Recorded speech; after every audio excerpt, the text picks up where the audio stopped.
A CBS News exclusive. Growing concern in Los Angeles about gangs, guns, and a possible conspiracy for new violence. In Little Rock, the president-elect plays host to top business leaders at a national town meeting on the economy. And Eye on America. Tonight, the graveyard that was the U.S. oil industry. Thousands of jobs have been lost.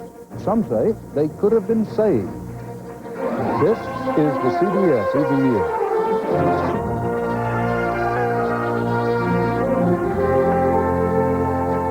Good evening. Dan Rather reporting tonight from CBS News World Headquarters in New York. Officials in Los Angeles are worried that they may be facing a new and more deadly round of civil unrest. An internal fire department memorandum warns that street gangs may be building up an arsenal of stolen weapons, possibly including a rocket launcher that could be used to ambush police officers and firefighters.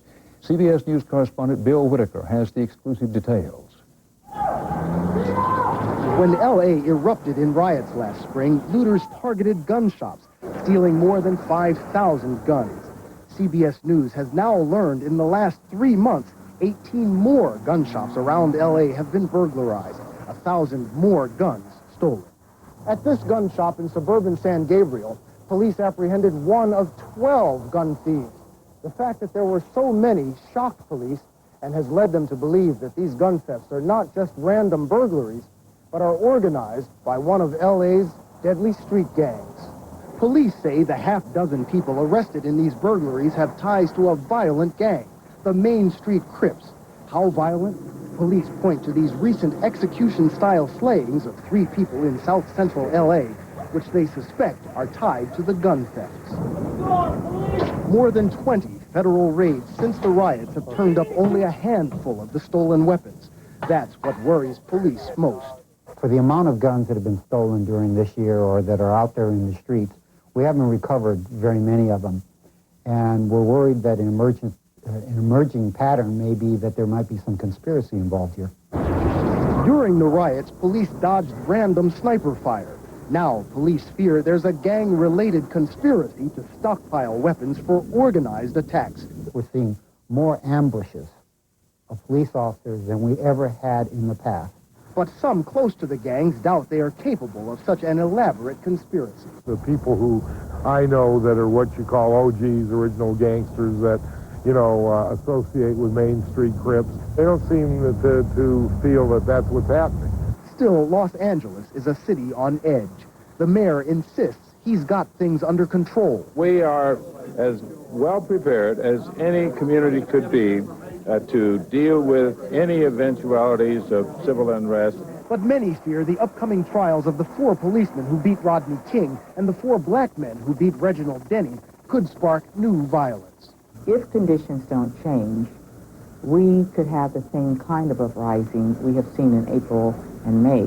There's little chance conditions will change soon, leaving authorities to worry that if riots flare again, armed and angry gangs will be taking direct and deadly aim at police. Bill Whitaker, CBS News, Los Angeles. 5 weeks before he takes office, President-elect Clinton is hosting an economic conference in Little Rock. It's advertised as 2 days of brainstorming about jobs and business. Detractors say it's at least as much about show business. Susan Spencer is covering the conference in Little Rock. Susan? Dan, in fact, it's been called everything from historic event to self-serving gab fest. Whatever, today's session clearly was designed in part to gain support for Clinton's economic program. The 300 participants, corporate big shots, entrepreneurs, even a flower shop owner, heard him warn that recent good economic numbers don't mean the recession is over. We must never let a blizzard of statistics blind us to the real people and the real lives behind them. We are in this, all of us, together. And let's not kid ourselves. These are hard questions. Just how hard came through speaker after speaker on subjects from defense cuts, investment in children. It is a human and moral travesty that 14.3 million children are poor in the richest land on earth. To the credit crunch. I can't build houses for first-time homebuyers if I can't get a loan. At times, the session resembled a university class, complete with charts, a few weary students, and guest lecturers. A call-in segment produced one of the few light moments. If you have a job opening for me, I'm available. self-proclaimed policy wonk seemed mesmerized. But some wondered if the conference really was dealing with the tough stuff, the deficit. I'm sort of sitting here a little bit frustrated because I think we're, in some senses, nibbling around the edges of the problem. Away from the event itself, Christmas shoppers had varying views of the conference's value and Clinton's ideas. I feel comfortable. I feel that he's more about the economy, about domestic concerns than the last president. I'm not sure a couple of days of meetings is going to turn the economy around. If that's the case, then certainly it would have happened earlier. Clinton's job is to convince people it will happen under his plan to stimulate growth. The election's long over, but that campaign has just begun. Dan? Thanks, Susan. In Little Rock.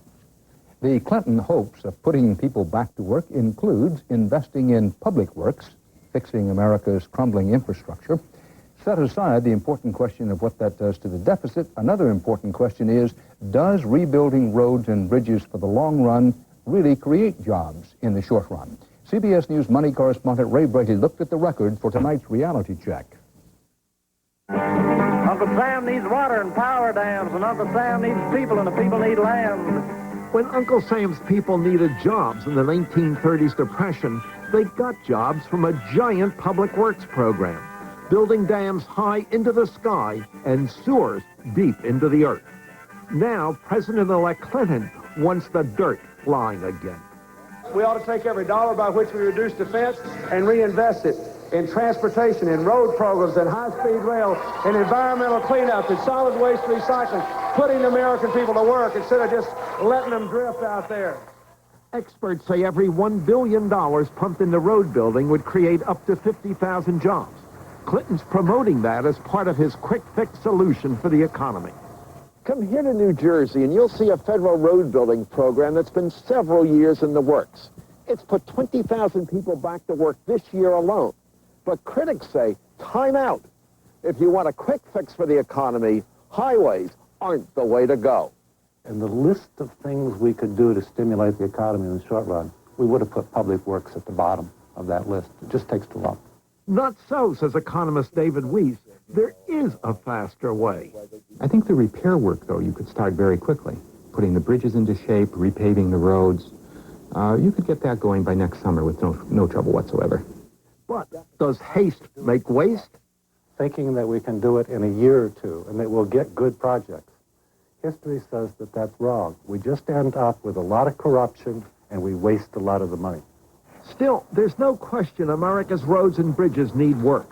All those potholes are costing you and business money. Economist David Weiss crunched the numbers.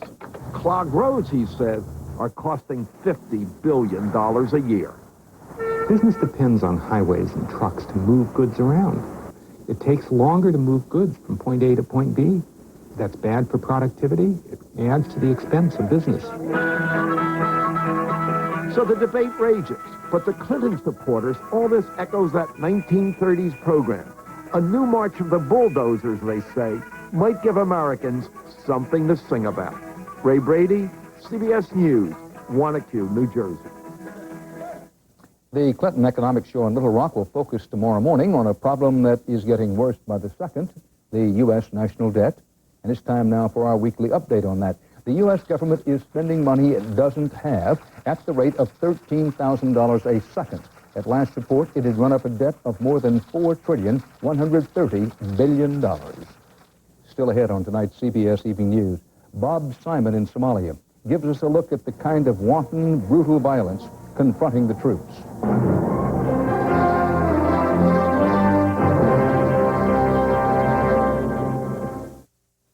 Can a razor cut your beard below the skin without the blades touching your face? It can if it's a Norelco, because inside the floating heads, our lift and cut system lifts the hair so when it's cut, it can drop below skin level without the blades touching your face. Are you shaving this incredibly close and comfortable? You are when you shave with Norelco. Norelco, we make close comfortable. Black & Decker says, why struggle? Get the power you need with Black & Decker's corded handbag. With a motorized brush and a 25-foot cord, it cleans tough jobs in tough places. The corded dirt vac, only from Black & Decker. It's night and day the difference Correctol makes when I'm irregular. Correctol is the woman's gentle laxative that works predictably overnight. No wonder more women trust it. Correctol, gently, predictably, overnight. President Bush went to the Pentagon today to get a briefing on Operation Restore Hope in Somalia. Afterward, his spokesman said the U.S. mission has not changed, that there is no plan for American troops to disarm all Somali government. President Bush said the U.S. troops are doing a first-class job. There have been some questions about why the Americans are taking so long to reach inland relief centers ruled by gangs of gunmen. The deepest inland most U.S. troops have ventured in Somalia so far is a desolate airfield between Mogadishu and the wild and violent relief center at Baidoa. The Marines, under pressure from Washington, have moved up their schedule and are now expected to advance to Baidoa within 48 hours. For now, as correspondent Bob Simon reports, the young soldiers and Marines are trying to adjust to new sights and experiences in this rescue in Somalia. The Americans are extending their reach over Somalia, heading for the heartland. The Horn of Africa has never seen anything like it. The Marines stopped off on the road to Baidoa to take an airbase. They were ready for resistance, but there was none. Just a momentary misunderstanding with a startled shepherd. Stay here. Tell them to stay here. You gotta tell them to stay here. You can't go there. The Marines dug in and took up positions against the tough desert brush. It's the size of it all that is stunning Somalia, the size of the ships, the size of the soldiers. But in the mean streets of Mogadishu, it's the Marines who feel exposed. This is Mogadishu by night, the last patrol. The last Marines that came this way got fired on, so this patrol is retracing their steps to make a point and to see if they draw fire. If they do, there are helicopters standing by. You gotta keep your eyes open. What are you looking for? Any movement, you gotta watch everything. You know it's out here somewhere. That's why you gotta watch everything. But what this tense patrol ended up watching was people listening to music and having a late-night dinner in a city with no lights and little understanding of these shadows in the dark. Daybreak did not bring tranquility. A Somali woman was seen getting out of a French army jeep. A nasty crowd formed. She was accused of prostitution. She was kicked and beaten, stoned, stripped, and stabbed. The French soldiers looked on.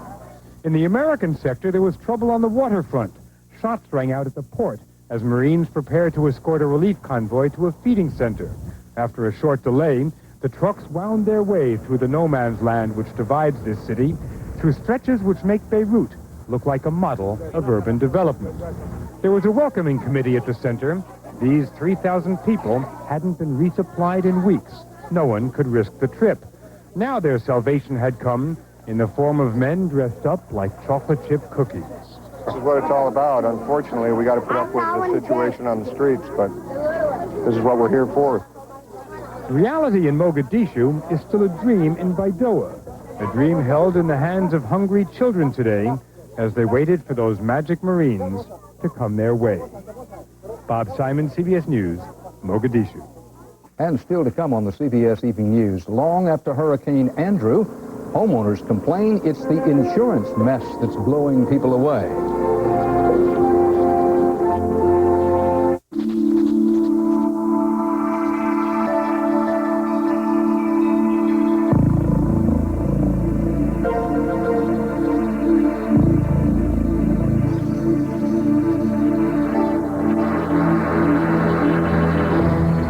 A company that does this much business can only be headed in one direction.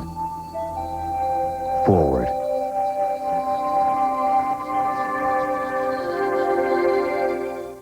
How do you give low-saturated fat oils like canola a different taste? Add corn oil. Only new Mazzola Right Blend blends the leading corn oil with canola oil. So there's 1 gram of saturated fat per serving. It's a low-saturated fat oil that tastes great. For sautéing, tossing, or baking, use new Mazzola Right Blend and blend good taste into your healthy cooking. New from Mazzola. Oh, yeah, we're gonna sweat. Tater twisters, big surprise. Cut some shapes, some curly fries. Presto Tater Twister Electric Curly Cutter. Money-saving curly cuts from fresh vegetables. Spiral cuts, too. Thrifty, easy fun. Tater Twister. From Presto. Even if you bought a gift at Sears in Boston, it can be exchanged in L.A. or at any of our 859 stores across the country. No questions, no hassles. Even without a receipt, you can count on it. And you can count on me. This baby was born much too soon. How far would you go to save him? The race to save the smallest survivors. 48 hours, Wednesday. President Bush is taking what could be the final step before normalizing relations with Vietnam. The president had spokesmen say today that U.S. companies can now sign deals for future businesses with Vietnam and open offices in Vietnam. Officials say this is a reward for what they call Vietnam's help in the search for MIAs. Now, from around the world, more CBS News. In Indonesia, searchers found more victims of a weekend earthquake and the 80-foot-high tsunami waves it generated. The confirmed death toll has reached almost 1,600. Many others are missing and presumed dead. In Moscow, the Russian Congress elected conservative energy minister Viktor Chernomyrdin as prime minister. And outvoted President Yeltsin was forced to give up his candidate, economic reformer Igor Gaidar.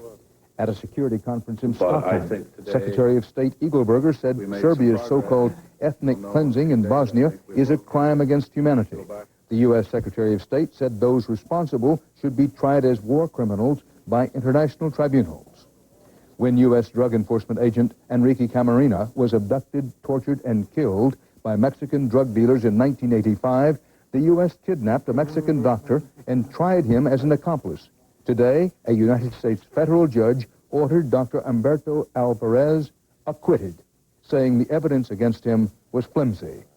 And near Houston, Texas, more than 100 firefighters battled flames burning out of control in an apartment house complex. It's believed everyone who lived there made it out safely. The cause of the Houston fire, not yet known.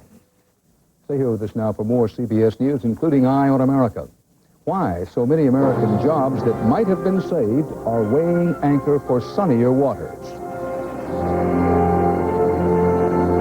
Sweet, succulent, sun-sweet, pleasantly pitted prunes. Sweet, sun-sweet, succulent. Sweet, succulent, sun-sweet, pleasantly pitted prunes. They're so much easier to eat. Can we try it again? The Remington microscreen shaves as close as a blade or your money back. 2 flexible screens let you shave whiskers below skin level. It's quick, smooth, comfortable. A great value. The Remington microscreen. Everybody needs some. $12 for every mile over the limit.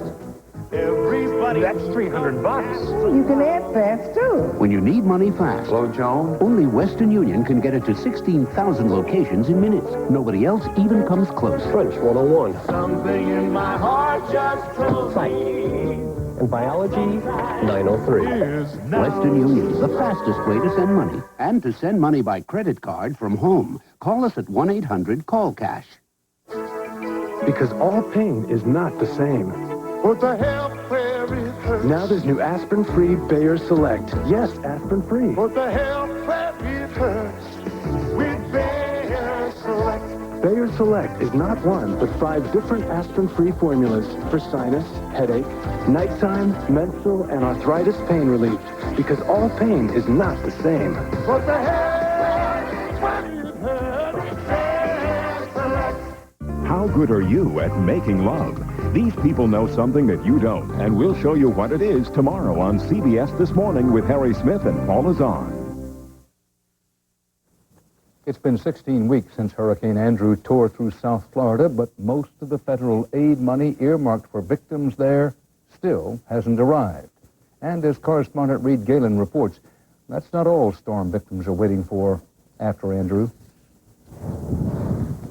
Cheryl Addison's got plenty of time to think while she works, getting her property back together. She's mulling over how it was that her insurance premiums kept going up while her coverage went down. I wonder if they suspected the storm was coming. You can wonder any crazy thing you want to. The company has given her part of the replacement cost. She is arguing with them over the rest. Because I have insurance. But if it cost me $82,000 and I have $63,000, there's no way to do the house. Cheryl doesn't feel lucky, but she is. Until this date, we've received no kind of a settlement. Compared to Elsie and Jim Keys, a contractor told them they need $140,000. We've only gotten $3,000 for living expenses. This has been devastation that most people will never again face in their lifetimes. And then to have to hassle with your insurance company to get what you're entitled to.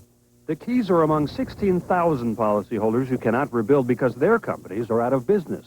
The magnitude of claims, total estimate now $15 billion, blew the roof off 6 smaller insurance companies. 3.5 months after Andrew, there are a lot of frustrated, angry people in South Florida who feel their insurance problems are just the latest act of a sad story that began before the hurricane. We got into this mess because those damages should have been a lot less if, in fact, the homes that got blown away were built to code. Ran the cost up, brought a disaster to the insurance industry, and they're paying the bill. In addition to the companies that went under, some of the biggest insurers aren't writing any more policies anywhere in Florida. We have tried to get renters insurance. Beverly McGinley moved here after the hurricane. A dozen companies have refused her even the most basic insurance. Burglary, fire. No hurricane. No hurricane. No flood. No flood. No way. No way.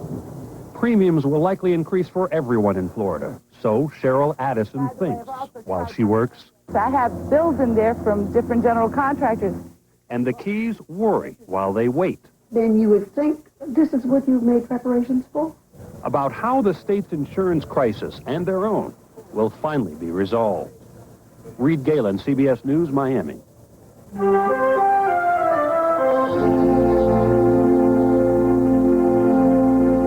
Here's a great big idea. From Presto, professional salad shooter slicer shredder. Big capacity and power. Special blades to point and slice thick, slice thin, shred, even ripple cut. Right where you want. From Presto. I recommend Isotoner Lady Slippers. Now this is an angle to get some good footage. So start the season out on the right foot. Isotoner Slippers. With these two, what you need is patience and a lot of energy. What you don't need is irregularity. I tried some stimulant laxatives, but they can work when you least expect it, like laxative roulette. And then I remembered Metamucil. When I was pregnant, my obstetrician recommended it. She said it's a way to get the natural fiber I need to get regular and stay that way. And I feel really great. Right, sweetie? Sunrise Smooth Metamucil. You could stay regular for the rest of your life. It couldn't have happened at a worse time for us. That's the week that we take more catalog orders on our 800 number than any other week of the year. No one could make it into work that day. AT&T saved the day for us. We had designed their 800 service with such powerful backup features that within minutes, they were able to reroute their calls to other sites around the country. They did a full day of Christmas season business, and no one was there. If you have a business that lives and dies by an 800 service, you go with the most reliable, and that's AT&T. Imagine a rent-a-car company that offers special delivery right to your door. That's Enterprise. Here, let me help you. Enterprise, a special rent-a-car company that gives you special delivery. What do you smell? I smell nothing. It's almost like you're working to breathe. For fast relief, try Dristan 12-hour nasal spray. Now smell. Orange, yeah. Tristan nasal spray. Worked very fast. Tristan, the face of relief today. One of the goals of the Clinton Economic Conference and the Clinton presidency is to create and save American jobs. Over the past decade, in one U.S. industry alone, hundreds of thousands of good-paying jobs have left the country. Some say it didn't have to happen.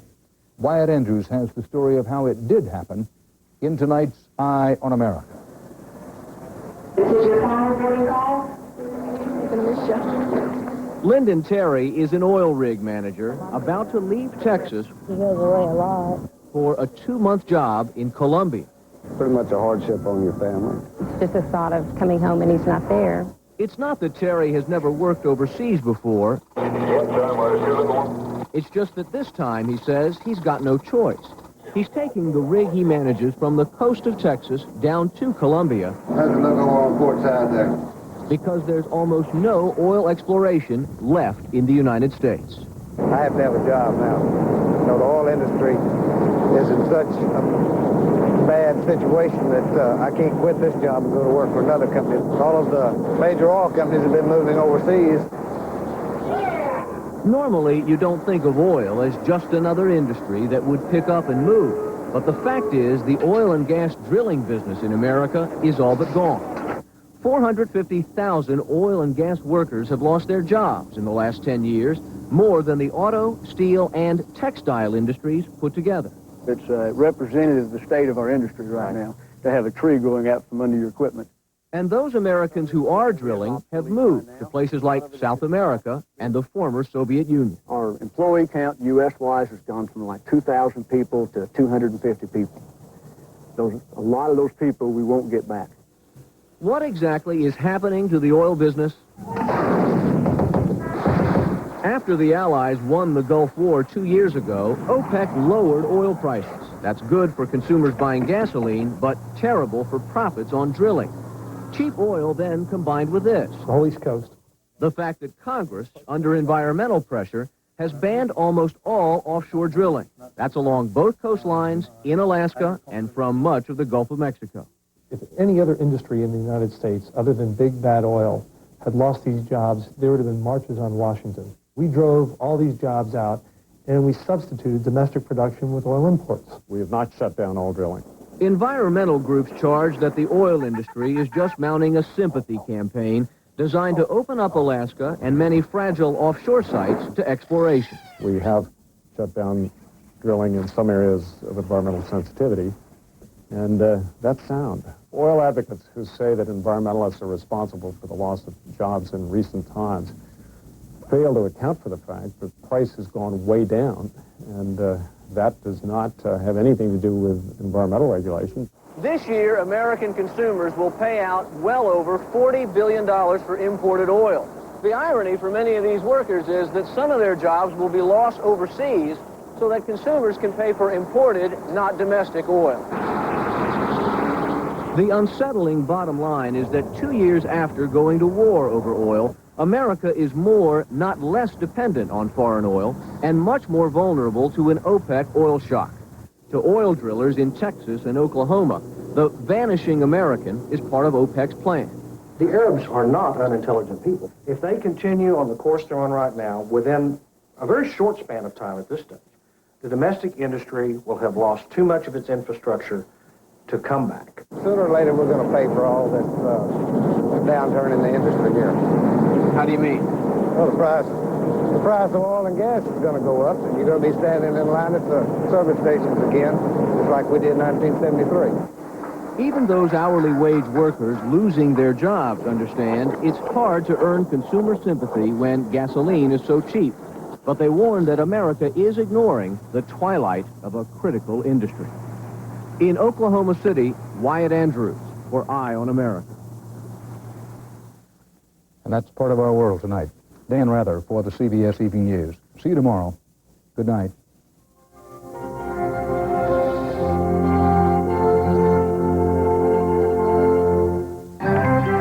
Experience CBS News. She's our First Lady in Waiting. In less than 6 weeks, Hillary Clinton takes on her new role. What'll she make of it? You may find that she will be the enforcer in the White House. She is in many ways the cooler and the tougher of the two. One thing's for sure, the times they are a-changin'. Get to know her better on Eye on America tomorrow on the CBS Evening News. This is CBS.